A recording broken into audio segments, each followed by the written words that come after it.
তিনটে আমরা কি করে মনে রাখবো? সতীশচন্দ্র বসু যেটা আছে সেটা হচ্ছে অনুশীলন সমিতি। আচ্ছা, অনুশীলন মানে কি? অনুশীলন মানে কি? প্র্যাকটিস করা।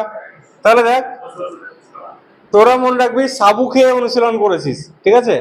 সাবু খেয়ে প্র্যাকটিস করেছিস, তাহলে স আর এটা হচ্ছে ব, মানে সাবুটা মনে রাখতে হবে, ঠিক আছে? সাবু খেয়ে অনুশীলন করেছিস। এবার তামার চাকু দিয়ে বা তামার ছুরি দিয়ে শশা কেটেছিস, ঠিক আছে? তাহলে শশা কি দিয়ে কেটেছিস? তামার জিনিস দিয়ে শশা কেটেছিস, মনে থাকবে?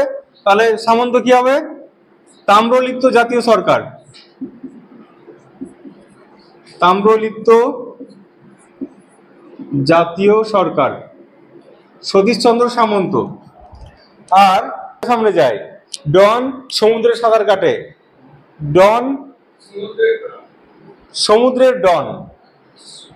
আচ্ছা, সমুদ্রের ডন বা ডন সোমবারে উপোস করে, ডন। হ্যাঁ, আচ্ছা, এত কথা বললাম। ডন প্রতিদিন সমুদ্রে স্নান করে, ঠিক আছে? সমু বা সমু নামের কোন ছেলে ডন,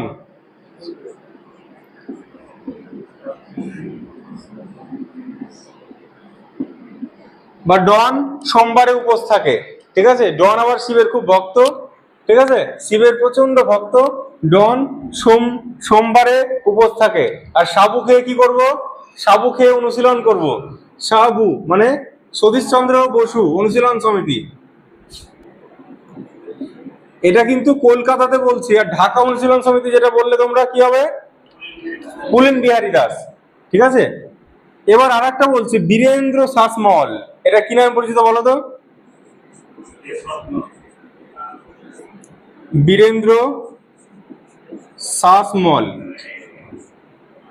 আচ্ছা, এটা এবার মনে রাখতে পারো, বীরেন্দ্র শাসমল। শ্বাস, আমাদের যদি শ্বাস আটকে দিই তাহলে আমাদের প্রাণটা বেরিয়ে যাবে। তাহলে প্রাণের সাথে কি? দেশ প্রাণ। এবার দেশ প্রাণটা মনে রাখলে বীরেন্দ্র শাসমল মনে পড়ে যাবে, ঠিক আছে? বীরেন্দ্র শাসমল হচ্ছে প্রাণ, মনে রাখতে হবে। দেশ প্রাণ। এর উপর ট্রিক্স আমি বানাবো পরে।